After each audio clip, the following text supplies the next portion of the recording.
Wherever you go, whatever you do, throw a little at it. Omax, Vest and Briefs.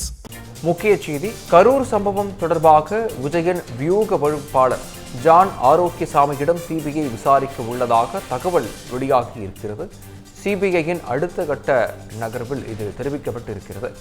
தாவேகா தலைவர் விஜயன் அரசியல் வியூக வகுப்பாளர் John ஆரோக்கியசாமிக்கு summon அனுப்பி CBI முடிவு செய்திருப்பதாக தகவல் வெளியாகி இருக்கிறது.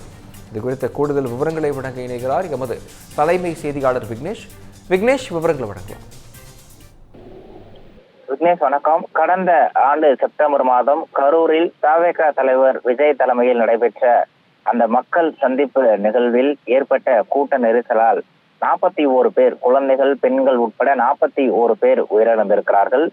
இந்த சம்பவம் நாடு முழுவதும் மிகப்பெரிய அதிர்வலைகளை ஏற்படுத்தியிருந்தது. அது தொடர்ச்சியாக தமிழக அரசு சார்பில் சிறப்பு விசாரணை குழு, ஒரு நபர் விசாரணை ஆணையம் என பல்வேறு கட்ட விசாரணைகள் மேற்கொள்ளப்பட்டதன் அடிப்படையில்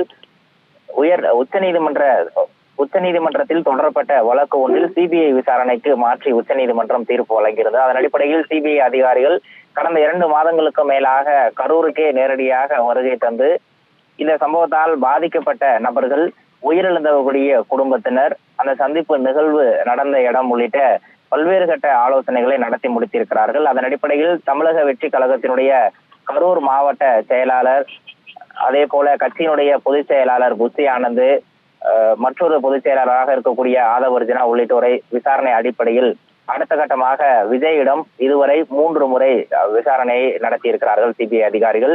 ஏற்கனவே கடந்த ஜனவரி மாதம் 2 முறை டெல்லிக்கு சென்று சிபிஐ முன்பாக ஆஜரான விஜய் நேற்றைய தினம் மீண்டும் 3வது முறையாக சிபிஐ அனுப்பிய சம்மனின் அடிப்படையில் ஆஜராகி தன்னுடைய தரப்பு விளக்கங்களை அளித்திருக்கிறார். நாளைய தினம் கரூர் மாவட்டத்தைச் சேர்ந்த திமுகவினுடைய முன்னாள் அமைச்சர் செந்தில் பாலாஜி ஆஜராகி தன்னுடைய தரப்பு விளக்கங்களை அளிக்க இருக்கிறார். அவருக்கும் சிபிஐ அனுப்பியிருக்கக்கூடிய அந்த சம்மனின் அடிப்படையிலேயே விசாரணை நடத்தப்பட இருக்கிறது. இதற்கு இடையில் இந்த செந்தில் பாலாஜி அளிக்கக்கூடிய வாக்குமூலங்களின் அடிப்படையிலும், ஏற்கனவே விஜய் அளித்திருக்கக்கூடிய வாக்குமூலங்களின் அடிப்படையிலும் அடுத்த கட்டமாக தாவேகா தலைவர் விஜயினுடைய அரசியல் வியூக வகுப்பாளராக இருக்கக்கூடிய ஜான் ஆரோக்கியசாமியை விசாரணைக்கு அழைத்து அவரிடம் விசாரணை மேற்கொள்வதற்கு சிபிஐ திட்டமிட்டிருப்பதாக தகவல்கள் வெளியாகி இருக்கின்றன.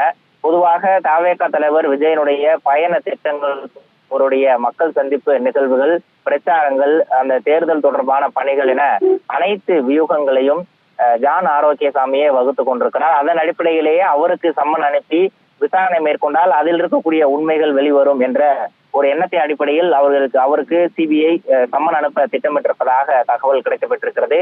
ஏனென்றால் கரூரில் நடைபெற்ற அந்த துயர சம்பவம் தொடர்பாக விசாரணை மட்டுமல்லாது அதற்கு முன்பாக நடைபெற்ற சம்பவங்கள் கூட ஒரு சில குளறுபடிகள் ஏற்பட்டிருந்தது. மீண்டும் கரூரை தேர்ந்தெடுத்து அங்கு பிரச்சாரத்திற்கு சென்றது ஏன்? கூட்ட நெரிசல் ஏற்பட்ட போது காவல்துறையுடைய அறிவுறுத்தல்களையும் எச்சரிக்கைகளையும் மீறியது யார் உத்தரவின் அடிப்படையில் விஜய் செயல்பட்டார் உள்ளிட்ட பல்வேறு கேள்விகள் அங்கு எழத் தொடங்கி இருக்கிறது. அனைத்து கேள்விகளுக்கும் விடையளிக்கக்கூடிய வகையில் தாவேகா தலைவர் விஜயனுடைய அரசியல் வியூக வகுப்பாளராக இருக்கக்கூடிய ஜான் ஆரோக்கியசாமியை விசாரணைக்கு அழைக்க சிபிஐ முடிவெடுத்திருக்கிறது. இன்னும் ஓரிரு தினங்களுக்குள்ளாக ஜான் ஆரோக்கியசாமிக்கு அனுப்பப்படக்கூடிய சம்மன் அடிப்படையில் அவர் டெல்லி சென்று சிபிஐ அதிகாரிகள் முன்பாக ஆஜராவார் என்ற ஒரு தகவலும் கிடைக்கப்பட்டிருக்கிறது.